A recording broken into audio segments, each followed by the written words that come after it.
America, Iran, Israel యుద్ధం చేసుకుంటా ఉంటే ఈ మధ్యలో ఈ గల్ఫ్ కంట్రీల్లో కువైట్ బాగా నలిగిపోతుంది. రీసెంట్ గా American president Donald Trump Hormuz జలసంధి నుంచి వచ్చే ఒక చుక్క ఆయిల్ కూడా నాకు అవసరమే లేదు, నాకు 100 ఏళ్ళు సరిపడా ఆయిల్ ఉందనేసి ఓపెన్ గా చెప్పేసినాడు. ఇంకా కువైట్ ఒంట్లో వణికి పడడం స్టార్ట్ అయిపోయింది.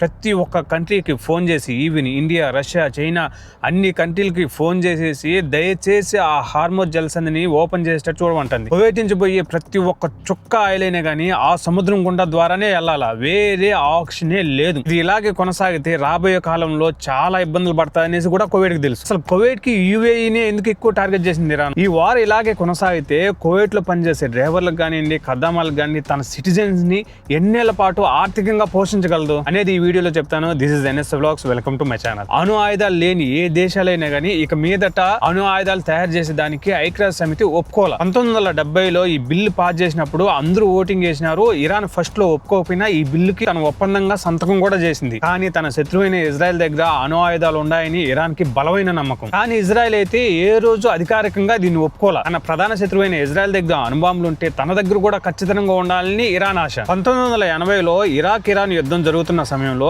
ఇరాన్ తన భద్రత కోసం అణు ఆయుధాలు అవసరమని భావించింది. 1980 చివరిలో పాకిస్తాన్ అణు పితామహుడు ఏక్యూ ఖాన్ నెట్వర్క్ ద్వారా ఇరాన్ రహస్యంగా యురేనియం శుద్ధి చేసే సెంట్రిఫ్యూజ్ డిజైన్లు మరియు సాంకేతికంగా డబ్బులు ఇచ్చి మరీ కొనింది. 2022లో ఇరాన్ లోని నతాంజన్ మరియు అరాక్ ప్రాంతాల్లో రహస్యంగా అణు కేంద్రాలను నిర్మిస్తున్నట్టు ఒక ప్రతిపక్ష బృందం బయటపెట్టింది. NPT ఒప్పందం ప్రకారం ఏ దేశమైనా గానీ విద్యుత్ శక్తి, ఎనర్జీ మరియు వైద్య రంగం వంటి శాంతి అవసరాల కోసం అణు ఇంధనాన్ని వాడుకోవచ్చు. ఇరాన్ వాదన ప్రకారం తాము కేవలం విద్యుత్ కోసమే అణు కేంద్రాన్ని నడుపుతున్నామని చెబుతుంది. కానీ యురేనియం ఆయుధం తయారీ అవసరమైన స్థాయిలో 90 కంటే ఎక్కువగా సిద్ధి చేస్తుందని అంతర్జాతీయ సంస్థలు IAEA గుర్తించినాయి.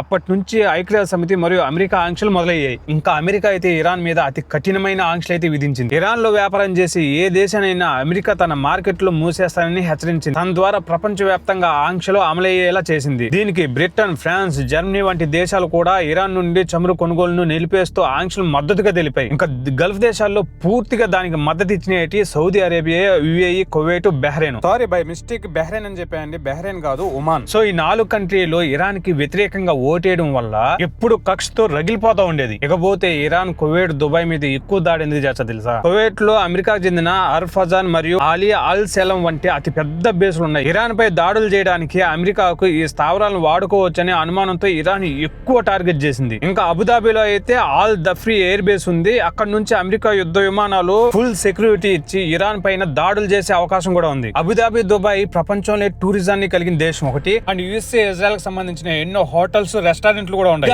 అమెరికా కొన్ని $1 బిలియన్ దుబాయ్ లో ఇన్వెస్ట్ చేస్తున్నది. ఏఈ కంపెనీ స్థాపిద్దాం అనేసి ఇరాన్ అమెరికాకు సంబంధించిన హోటల్స్ గానీ, రెస్టారెంట్స్ గానీ, ఫ్లైట్స్ గానీ, సంబంధించిన బేస్లు గానీ, క్లబ్స్ గానీ, పబ్స్ గానీ అన్నిటిని సర్వనాశనం చేసేసి అమెరికాకి ఎక్కడ లేని తీవ్ర నష్టం కలిగించింది దుబాయ్ లో. వీటిపై దాడులు చేయడం ద్వారా ఆ దేశాల ఆర్థిక వ్యవస్థలను కుప్పకూల్చాలని ట్రై చేస్తుంది. ముఖ్యంగా అబుదాబిలో ఆయిల్ ట్యాంకర్స్ మీద, రిఫైనరీల మీద మరియు విమానాల మీద దాడులు చేయడం వల్ల అంతర్జాతీయంగా చమురు ధరలు పెరిగి ప్రపంచం మొత్తం ఇరాన్ తో చర్చలు కుదుర్చుకునే దానికి ట్రై చేస్తాయి. గల్ఫ్ దేశాలకు అమెరికా మరియు ఇజ్రాయెల్ మద్దతు ఇవ్వకుండా ఉండాలని, ఒకవేళ ఇస్తే భారీ నష్టం చవి చూస్తారనేసి ఇరాన్ అయితే స్ట్రాంగ్ గా హెచ్చరించింది. ఇకపోతే సౌదీ అరేబియా, ఇరాన్, కువైట్ మధ్య గొడవలు ఇప్పటి కాదు, కొన్ని దశాబ్దాల కింద నుంచి ఉన్నాయి. ఇరాన్ షియా ముస్లిం మెజారిటీ ఉన్న దేశం. ప్రపంచ వ్యాప్తంగా ఉన్న షియా ముస్లింలకు తామే నాయకత్వం వహించాలని ఇరాన్ భావిస్తుంది. సౌదీ అరేబియా, కువైట్ ఇవన్నీ సున్నీ ముస్లిం దేశాలు. ముఖ్యంగా సౌదీ అరేబియా తనకు తాను ఇస్లాం ప్రపంచానికి ముఖ్య సున్నీ దేశం కేంద్రంగా భావిస్తుంది. అందుకనేసి ఈ 2 వర్గాల మధ్య ఉన్న పోరు ఈ దేశాల మధ్య ఉద్రిక్తకు దారితీస్తుంది. ఇంకపోతే ఇరాన్ కి, సౌదీకి, కువైట్ కి అతి మోస్ట్ ఇంపార్టెంట్ గొడవ ఏందో తెలిసిన అరాసదోర్ గ్యాస్ ఫీల్డ్. ఇది వచ్చి కువైట్ మరియు ఇరాన్ మధ్య ఉన్న అతి పెద్ద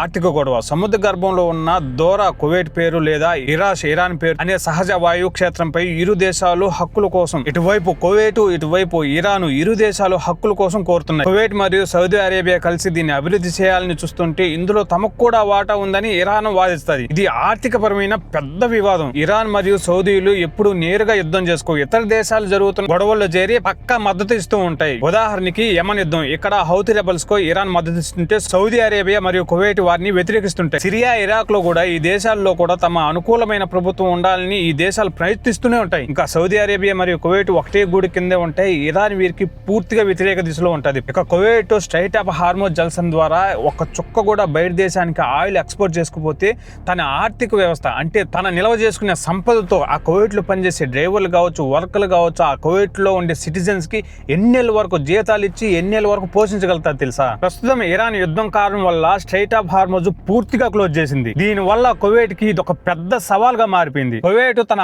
ఆయిల్ ను దాదాపు 100% స్ట్రైట్ ఆఫ్ హార్మోజ్ జలసంధి ద్వారానే పంపిస్తుంది. సౌదీ అరేబియాకు ఉన్నట్లుగా రెడ్ సీ తీరానికి కువైట్ నుండి ఎటువంటి సొంత పైప్ లైన్ ఇంతవరకు లేదు. కువైట్ నుండి రెడ్ సీ కి వెళ్లాలంటే ఖచ్చితంగా సౌదీ అరేబియా భూభాగం గుండా 1000 కిలోమీటర్ కంటే ఎక్కువ పొడవైన పైప్ లైన్ నిర్మించాల్సి వస్తుంది. ఇలాంటి భారీ పైప్ లైన్ నిర్మించాలంటే బిలియన్ కొద్ది డాలర్లు ఖర్చు అవుతుంది, మరియు కొన్ని సంవత్సరాల టైం కూడా పడుతుంది. ప్రస్తుత వారు వాతావరణంలో అది అసలు సాధ్యమయ్యే పనే కాదు. పోనీ ఆల్రెడీ సౌదీకి పైప్ లైన్ ఉంది కదా, ఆ పైప్ లైన్ కి కువైట్ నుంచి ఆ రెడ్ సీ ద్వారా పైప్ లైన్ కి అటాచ్ చేసి పంపిద్దాం అనుకుంటే సౌదీ అరేబియా సచ్చినా ఒప్పుకోద్దానికి. కువైట్ తన చమురు ఆదాయంలో కొంత భాగం ఫ్యూచర్ జనరేషన్ ఫండ్ గా ప్రపంచంలోనే అన్ని దేశాల కంటే అతి ఎక్కువగా దాచిపెట్టుకుంటూ వచ్చింది. రీజన్ ఏంటో తెలిసిన, రాబోయే కాలంలో ఈ కువైట్ కూడా తెలుసు ఈ హార్మోజ్ జలసంధి ఎప్పటికైనా క్లోజ్ చేసి కువైట్ పరిస్థితి అతలాకుతలం అవుతుందని. ప్రస్తుతం 2026 అంచనాల ప్రకారం కువైట్ వద్ద సుమారుగా 90 బిలియన్ల నుండి 1 ట్రిలియన్ వరకు విదేశీయ పెట్టుబడులను మరియు తన నగదు నిల్వలు ఉంచుకునింది. ఇది ప్రపంచంలోనే అతి పెద్ద వైల్డ్ ఫండ్ లో ఒకటి. ఒకవేళ ఒక దినార ఆదాయం రాకపోయినా